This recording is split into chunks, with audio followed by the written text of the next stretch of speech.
Hey guys, it's Tom. So this is my buddy Luke with Hi me, there. and we just went to see a film called The Lobster. It's a film that opened in a few film festivals last year. It finally got a wide release this year, sort of wide. We had to go to a town about 30 minutes over. It's a limited release. Mm-hmm. Yep.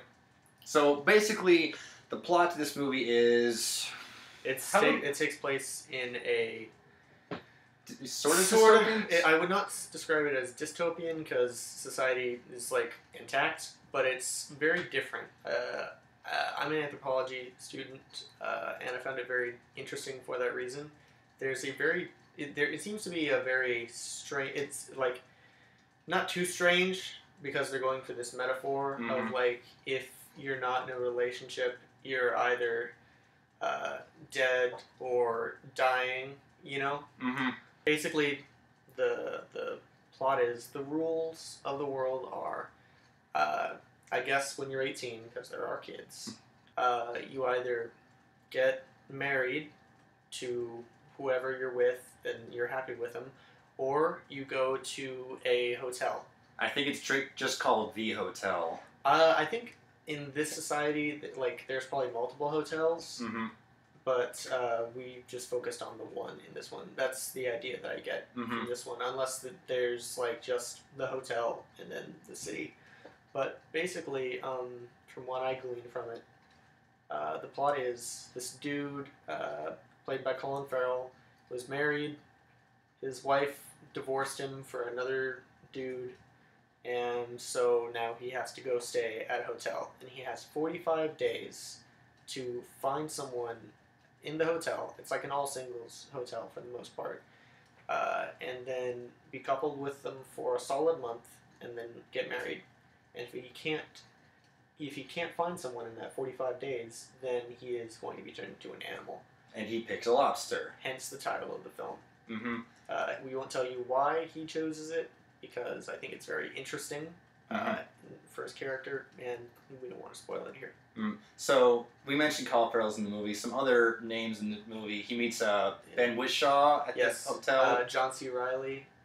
A few others, but I don't remember their names specifically. No, it's narrated by Rachel Weisz. As I told you when I left, this is probably the strangest movie I've ever seen in my life. And as you were quick to point out, I have not seen a David Lynch film. Yeah. But I really, really liked this film. Obviously, I really wanted to go see it. I was intrigued by the trailer. I was intrigued by all the little blurbs I saw online, and I wanted to go see it. And this is one of the best films I've seen this year. It's definitely the most artsy film that I've seen this year. For sure. We had an amusing experience in our theater. Yeah. There was an old man sitting behind me. When the movie ended, he stood up and out loud said, "Worst effing movie I've ever seen in my life." Dude did not get it. He said, "I did not get it." I turned around and I said, "I'm sorry," but he thought I meant, "I'm sorry, I didn't hear you." So he said it again, and then we left the theater, and then I'm in the bathroom, and then he comes in, and he looks at me, and he says, "Worst movie I've ever seen, I didn't get it." And I said, "I'm sorry you didn't like it, sir." And he looked at me like, "How dare you see this movie, and how dare you like it?" And so, but I really like this movie. What about you, Luke? I agree. It's definitely the most artsy movie I've seen all year, if only for the tone. It has, for those familiar, it has a tone very similar to just about any cliched student film you can imagine. For a little bit there, I thought that we'd just have a scene of Colin Farrell sitting in a bathtub for 5 minutes. It was that sort of cliched tone, but the world itself was way too interesting and fascinating for that to get to me too much. I thought that the performances were great, but something that was a little bit off-putting to me was just how robotic everyone was. And I gleaned that that's just how people were in the society. That's what I got from it. But I took that as sort of a commentary about, well, not really a commentary, but yes, a commentary about how awkward it is trying to meet new people. Trying to meet someone and fall in love. Because everything's just very stiff and robotic, except for when you see people that are in love, they seem more traditional, more what you and I would call normal. they act normal. But I mean, if you were put in a hotel and told to find someone to fuck forever inside of 45 days, or else you're gonna die, I'm pretty sure we'd act about the same way. Right.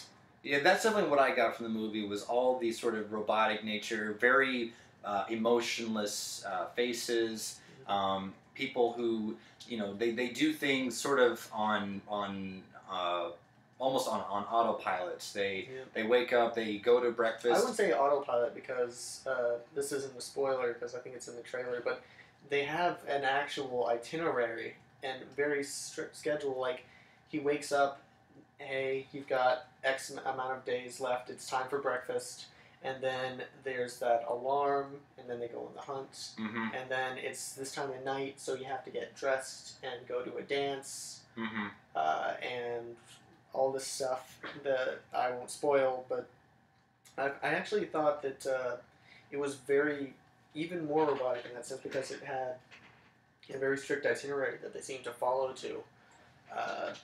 And it's going to be really hard to talk about this movie without spoilers, but I'm going to do it the best that I can. Yeah, same here. But I don't know, maybe if, hey guys, give us 40 likes and we'll do a spoiler review. There we go. Get them likes. Get them likes. 40 likes, we'll do a spoiler review. I think the strongest part of this movie was just its social commentary because it just very obviously there's that face value of when we're looking for someone that aggressively we become animals. So there's that. And then there's just this whole commentary about like settling that goes on, or about how relationships can't start on a lie. Not a spoiler. Not a spoiler. And also a great commentary on what you would do for love. Which I wouldn't say is a spoiler either, but there's a lot of It gets a lot into that. There are a lot of commentaries this movie, I would agree, has to say about love and society and how it's viewed. And most of all, fuck John C. Reilly. Dude just could not get a break.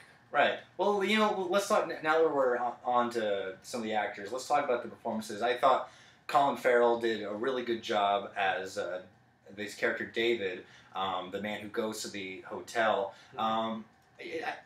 Would it be fair? No, I don't think it's fair to say at this point that Colin Farrell is underrated as an actor. But I haven't seen. I'm saying underrated because I haven't seen a lot of bad luck commercially.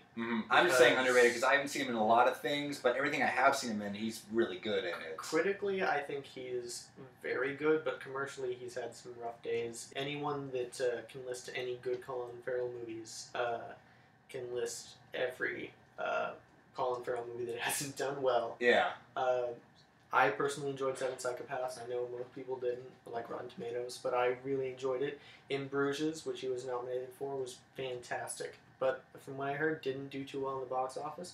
This movie, I doubt will do very well either, but that's just because of the limited release. Exactly. But it's a fantastic movie. Colin Farrell, I think maybe got screwed a little bit by True Detective Season 2. I will say that I saw True Detective Season 2, and I don't think anyone can say that he wasn't the best actor of the bunch in there. As for this movie in particular, when it comes to the actual overall performances, I can't really find a weak link in this chain. Not at all. Everyone did, I think, a fantastic job. No one was better than anyone else. No one was worse than anyone else. It was all very even. But then again, when the characters act this robotic, it's hard to stand out. It's very hard to stand out and to gauge the actual acting ability. But it's very compelling stuff. There are very few emotional moments in the movie, but every time there is one, I think there's only one time where an emotional moment is not entirely his, and he really like shines every time there is one. I also think the performances from the two friends he meets, Ben Wishaw's character and John C. Reilly's character, I think they both did a really good job. Obviously, we won't spoil what happens to their characters. We'll just say that they convey a deep sense of desperation. And I also really didn't mind the actress who played the hotel manager. I didn't catch her name. Yeah. But I thought she was really good. The things that she does to patients if they step out of line or if they do something that is frowned upon. It's very Nurse Ratchet-y. You get a very Nurse Ratchet vibe from this lady. Mm-hmm. Her husband, however, I don't think he gets much of a chance to shine outside of maybe one scene that we won't spoil here. But it is pretty. It's a good one. We'll say that. This movie is just letting you know. You see the trailers. That is the first half of the movie. There are two halves of this movie. It is a very long movie. We both went in there expecting it to be hour and a half, maybe 2 hours tops. Nope, I believe this is 2 hours and 45 minutes. It's a very long. It is a pretty long movie. It's worth it. It's, to me, the best commentary on relationships I've seen in modern America this year. It's probably the best I've seen since Her a couple years ago. Outside of Master of None from Netflix, but that was a TV show that has to deal with more modern relationships. But this it gets to the core of things. Mm-hmm. Don't see this on a date. If you do, you will be dumped, and you deserve it. And you'll probably go to the hotel. And no, I'm kidding. Yeah. One last thing I want to mention. You mentioned there are a lot of sweet moments, and there are, but there's also a lot of intense moments. Some moments that you and I, which we won't spoil, but you and I were kind of flinching in our seats, and it definitely runs the gambit of emotions and very deceptively so, because the way that the world is built is so robotic. You don't expect it to go to those places, but it does, and it's very, very, it hits you. Yeah, I could see people either loving this movie or straight up hating it. I mean, we obviously saw someone who straight up hated it. That guy didn't get it, though. No, he clearly didn't. If you did not like the trailer of this movie, don't go see this movie. I would say skip it. It is very much just one tone, really, and it stays with that tone pretty much for the entirety of the movie. And that tone is the same one that you get in the trailer. It's a very good trailer. And don't take this as the one tone is a fault against the movie. I personally thought it worked. I thought it worked very well, but it is that just one single tone. One last thing that I want to mention. Also, the score in the movie is pretty simple too. I disagree. I thought that it got very complex at times. It did. But it was really just 2 or 3 tracks, if that's what you meant by simple. By simple, I mean there are not a lot of variety, but the pieces that are in the movie are very well composed. Yeah, it's very well done. It gives you a great sense of the atmosphere in the movie, and it gives you a great sense of tension when you need it. So it does that job spectacularly. What's your rating? My rating, I would give this one the Lobster. I'm going to give it 4.5 out of 5 stars. The reason I'm hesitant to give it a perfect score is because there are a few scenes, again, no spoilers, that are really well done scenes, and then when the next scene happens, I personally thought, maybe it wasn't as powerful to affect the other scenes, or there were like maybe 1 or 2 that I saw and went, good scene. I don't quite understand what happened there, but that could have just been me not getting it when I actually saw it. Maybe this is one of those movies that if I sit on a few days, or maybe see it a second time, I will understand it.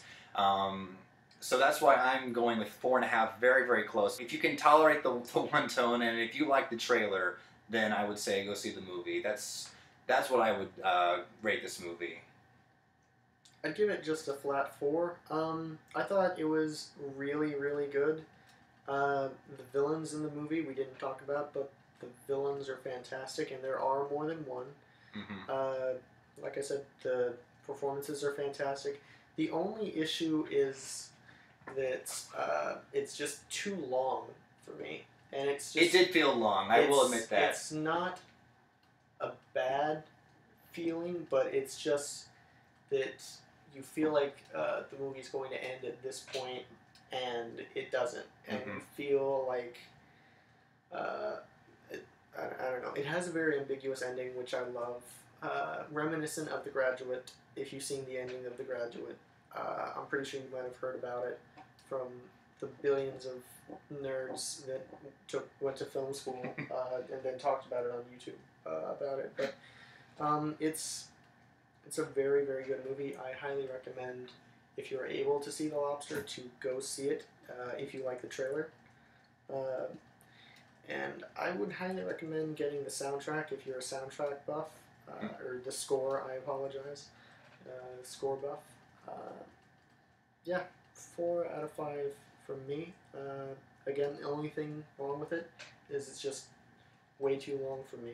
Yeah, that was something I forgot to mention, but that does hinder a little bit for me and give it a 4.5, because there were a few scenes toward the end, while they were good scenes, but some of them kind of stretched out a little too long. I feel like individually they really work, but when you strung together not so much. In one story, it's a coherent story. The story works, but it's just very draining. Mm-hmm. Like, you're gonna go see this movie, or more than likely, you're going to wait for this movie to come out on VOD. You're gonna watch it in your home, and then you're gonna feel like you need to take a really long nap afterwards. But still recommended. Yeah. It's like Drano for the soul. So anyway, guys, if you have seen The Lobster, let us know what you thought of it down below in the comments, and also let us know what you think of Colin Farrell as an actor. Do you have any favorites of his? I really do like him, and Luke likes him, mentioned a few of his movies. So let us know all that down below. Be sure to subscribe for more videos, and like this video as well. And share it. Share it, and we might do a spoiler review. Yeah, if we get 40 likes. If we don't, then that's fine. We know there's only 12 of you, so, and I'm one of the 12. So. Well, thank you, Luke, for coming on. Oh yeah. And guys, thank you so much for watching, and we'll see you all very soon.